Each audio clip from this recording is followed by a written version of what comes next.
Listo chicos, continuamos con la parte de geometría. Nos habíamos quedado justo en el problema número 11. Vamos a revisar de hecho algunas propiedades importantes, pues, ¿no? Para con el curso. Por ejemplo acá, en el problema número 11, claro, notamos de repente varias figuras. Nos piden calcular, acá lo ponemos de repente, nos piden calcular en el problema número 11 la medida del ángulo, acá está, BCA. ¿Ya está? Bueno, para esto definitivamente, pues, ¿no? Hay que denotar, hay que ubicar dónde está ese ángulo BCA pedido. Bueno, basta con ubicar simplemente el camino que sigue la secuencia de dicho ángulo. Es decir, parto de B, avanzo hasta C y llego hasta A. ¿Sí? Y justo el punto intermedio, que es este vértice C, es justamente donde se genera el ángulo que nos pide. En este caso lo vamos a llamar a lo pedido como el valor de X, ¿no? Ahora, claro, la pregunta viene, ¿y cómo hay el valor de X? Vamos a ver, vamos a tratar de ubicar, ¿de qué manera podemos ubicar el valor de X? Bueno, de repente por acá pues, vemos muchas cosas, pues, ¿no? Entre ellas de repente una propiedad muy importante, que es la cual nos dice de que dos ángulos internos, por ejemplo, si yo tengo acá el ángulo de 20 y acá el ángulo de 30 grados, dos ángulos internos, ¿sí? ¿Te acuerdas? La suma estaba en la parte externa del tercer ángulo. ¿Está? Es decir, 20 más 30, que es 50, debería estar acá. ¿Está? Esa propiedad se llama la propiedad del ángulo externo. A ver, ¿dónde ahora figuramos o ubicamos ese ángulo ahora o esa propiedad en nuestro problema número 11? Bueno, vamos a notar muchas cosas entre ellas, pues, ¿no? Que entre ellas de repente distinguir esta figura que estamos pintando porque tiene la forma básicamente de la propiedad, donde tengo dos ángulos que son 80 y X, que son ángulos internos, y la suma debería estar en la parte externa. ¿Ya está? Entonces la pregunta, claro, acá que nos hacemos es la siguiente. Si yo ya identifiqué el ángulo donde voy a utilizar la propiedad, digo 80 más X, me tiene que resultar el valor de 120, que es el ángulo externo. Ahora, ¿qué ángulo le pertenece a X para que 80 más algo me dé 120? Y claro, acá lo podemos analizar, que es el valor de 40 grados. ¿Sí? ¿Por qué? Porque X, si es el valor de 40, 80 más 40 comprueba el valor del ángulo externo como 120 la suma de ellos. ¿Listo? Simplemente en este problema, claro, no se utilizó alfa, era un distractor, pero básicamente es ubicar una propiedad estable por allá que se pueda manejar en el problema 11 para desarrollarlo como tal. A ver, vamos con el siguiente problema. En este caso, el problema 13. Recuerda que estamos trabajando en la página 19. Nos da la siguiente figura. Por acá 20, 90. Bueno, ya sabemos que este cuadrito pintado significa que toma el valor de 90 grados, ¿no? El X, mi 50. Bueno, acá hay una pequeña desdoble del ángulo, ¿sí? Donde hay la misma simbología. Recuerda que cuando hay una misma simbología, ya sea para ángulos o para lados, significa que su medida es la misma. ¿Está? O sea, son porciones iguales. Nos piden el valor de X en esta figura.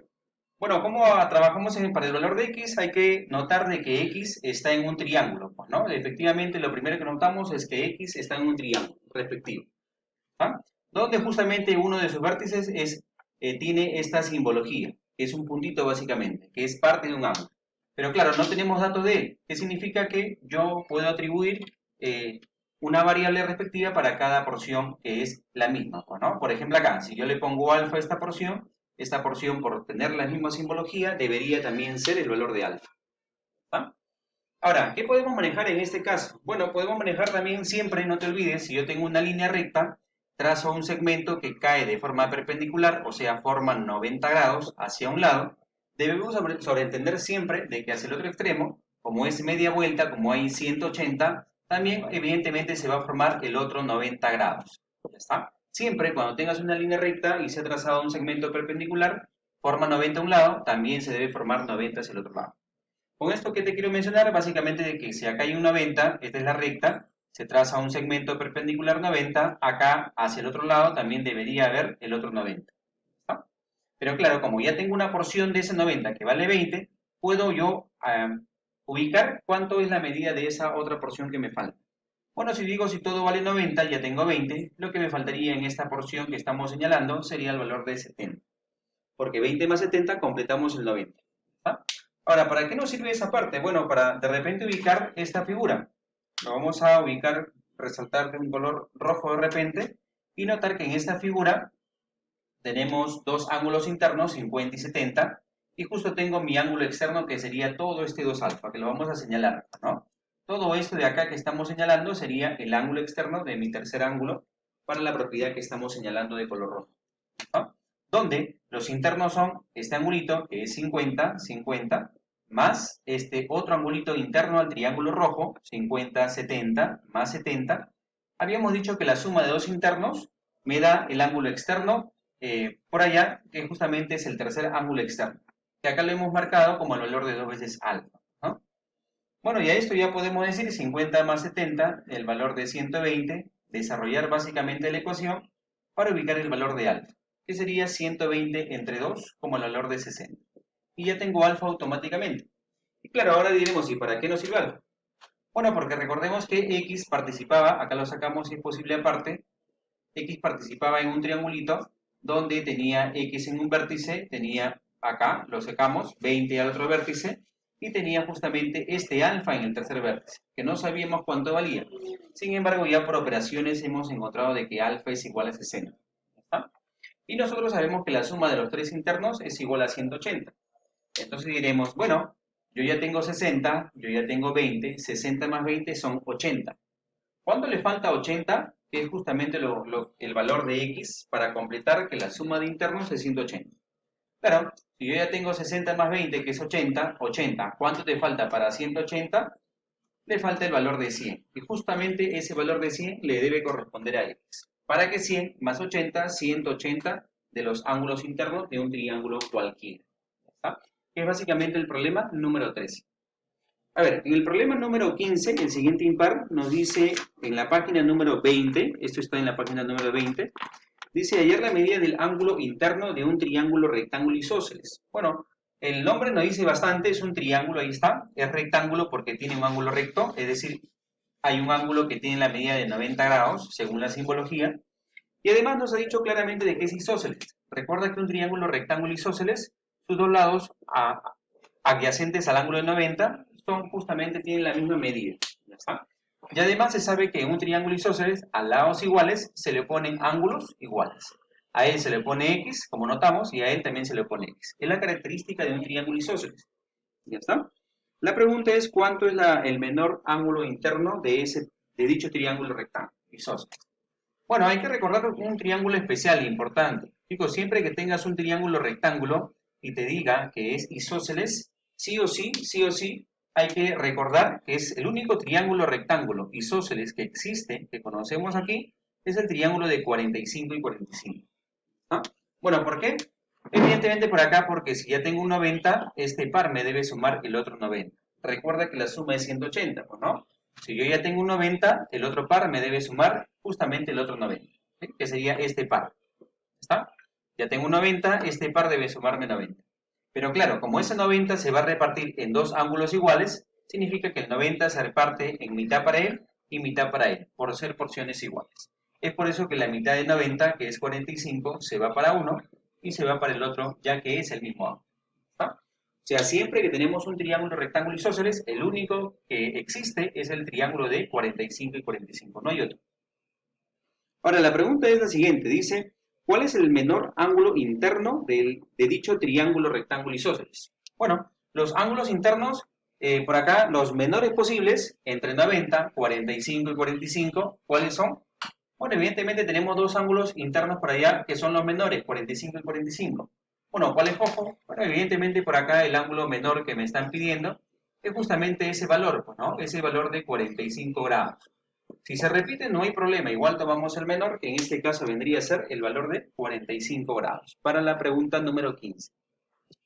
A ver, listo, continuamos. En el problema 17 dice que las medidas de los ángulos internos, o sea, estos tres ángulos internos, sabemos que en un triángulo siempre tenemos tres ángulos internos, que son los que estamos señalando justamente, ¿no? Dice que esos ángulos están en una proporción de 2, 4 y 6. Recordemos que en este caso la aritmética nos dice lo siguiente, ¿no? Si yo establezco una proporción, significa que se mantiene esa cantidad que me han dado, ¿sí? Y simplemente habrá que multiplicarle una constante. La palabra proporción significa por allá que es evidentemente ese valor multiplicado por una constante. O sea, en este caso, de repente, como estamos en el tema de ángulos, multiplicarlos en todo caso por alfa. ¿Ya está? ¿Qué significa? Que hay un ángulo que tiene la forma de 2 por alfa, hay otro ángulo que tiene la forma de 4 por alfa, y hay otro ángulo que tiene la forma de 6 alfa. ¿Ya está? Entonces, básicamente acá vamos a llevar esos valores ya que van a representar a mis ángulos en proporción, bueno, en mi figura del planteo del problema 17. Por ejemplo, acá, supongamos que acá sea 2 alfa, sea uno de los ángulos que es 2 alfa, el otro 4 alfa y el otro 6 alfa. ¿Está? Eso significa en proporción, en esa relación, ¿no? Ahora dice, ¿cuáles son las medidas de estos ángulos? O sea, tenemos que descubrir cuánto vale cada uno. Pero claro, acá notamos que lo que nos han dado de datos son los ángulos internos. Y nosotros sabemos una propiedad fundamental importante de triángulos, que dice que la suma de internos me da 180. Si yo voy a sumar los ángulos internos, bueno, por ejemplo acá, voy a sumar 2 alfa diré, más 4 alfa, más el tercer ángulo interno 6 alfa. Eso según propiedad, la suma de internos me debe salir 180. Bueno, básicamente acá sumamos 6 más 4 veces, 10 veces, más 2 veces más, 12 veces, alfa igual 180. Y claro, pasamos a despejar 180 entre 12, 180 entre 12, ¿cuánto me resulta? Bueno, el valor de 15, ¿no? El valor de 15. Significa que ya encontramos un valor para alfa, que era la constante que participaba en cada uno de los ángulos. Y claro, el primer ángulo era 2 alfa, el segundo por ahí era 4 alfa, y el tercero le hemos dado como 6 alfa. Pero ya encontramos el valor de alfa. O sea, ya podemos reemplazar en cada uno de ellos cuando alfa toma el valor de 15. ¿Qué significa? Que mi primer ángulo está acá, 2 alfa será 2 por 15, ya que 15 es el valor de alfa. 2 por 15, me ayudes en esta parte, 30. ¿30 qué? Grados, porque recuerda que estamos frente a ángulos en geometría, ¿no? Acá también, segundo ángulo es 4 por alfa, pero como alfa vale 15, 4 por 15 será el valor de 60 grados. ¿No? Y finalmente por ahí el tercer ángulo, 6 por alfa, 6 por 15, 6 por 15 no tras, que es el valor de 90. Y listo, habremos descubierto cada ángulo en dicho triángulo con esas condiciones de forma proporcional. 30, 60 y 90 en este caso. A ver, en el problema 19 tenemos la siguiente información. Dice que esta figura tiene 3 lados iguales, él y él. ¿Ya está? Eso significa la notación. Tienen la misma medida. Este ángulo de acá, según nuestro libro, toma el valor de 140. Esto de acá, el ángulo de 40 grados. Ahí está. Y nos dice por allá, determina el valor de x que se encuentra en esta porción. Acá está x. ¿Está? Bueno, hay que observar bastante, en primer lugar, nuestro gráfico. Hay que notar que, bueno, notamos algunos datos, no sabemos de repente cómo utilizar. Siempre hay que ubicarse por un triángulo, o sea, una figura que tenga mucha información, más datos. Por ejemplo, en este gráfico notamos que el triángulo que estamos pintando es un triángulo isósceles. Recordar que el triángulo isósceles, a lados iguales, se le ponen ángulos iguales. O sea, este ángulo de acá y este ángulo de acá tienen que ser necesariamente iguales. Y le vamos a colocar con esa simbología del color azul de repente, ¿no? En este caso. Y digo, si los tres suman 180, en mi cabeza, ¿no? De forma mental digo, si los tres ángulos suman 180, pero yo ya tengo un ángulo de 140, ¿cuánto le falta a ese par que está pintado de azul para que la suma de los tres sea 180? Si yo ya tengo 140. Claro, me puedo percatar que si yo tengo 140, lo que me falta para 180 son 40 grados. 40, ¿verdad? Pero esos 40 se va a repartir en dos porciones que son iguales. O sea, se reparte mitad hacia un lado y mitad hacia el otro lado. Bueno, la mitad de 40, ¿cuánto vale? Podemos notar que es 20. Y la otra mitad de 40 va en la otra porción. Y efectivamente la suma de internos me da 180. ¿Ya está? Ahora, ¿qué más podemos decir? En este caso, de repente, recomendación. Siempre que tengas una abertura de 60 grados y tienes ambos lados adyacentes, que son la misma idea, hay una recomendación que nos dan a forma de propiedades, que siempre tenemos que trazar el tercer segmento que cierra la figura. ¿Por qué? Porque si los tres suman 180, y yo ya tengo 60, es un triángulo isósceles el que se forma. ¿Qué significa? Que este ángulo de acá es el mismo ángulo que está acá. ¿Sabes? Si ya tengo 60, lo que me falta para 180 es 120. Pero ese 120 se va a repartir en dos ángulos iguales. Y si sacamos la mitad de 120, me da 60 por un lado y 60 por el otro lado. ¿Está? Por eso siempre que tengas 60 y dos lados iguales adyacentes, traza el tercer lado para que formes este triángulo, que es un triángulo especial en sí. Es un triángulo ¿del qué tipo? Del tipo equilátero. ¿Por qué? Porque los tres ángulos son iguales, por lo tanto los tres lados también deberían ser iguales. Eso es lo que se va a llevar al problema 19 a forma de propiedad. ¿Ya está? Bueno, vamos a hacer un pequeño trazo en este caso donde verifique dicha propiedad, ¿no? A ver, veamos.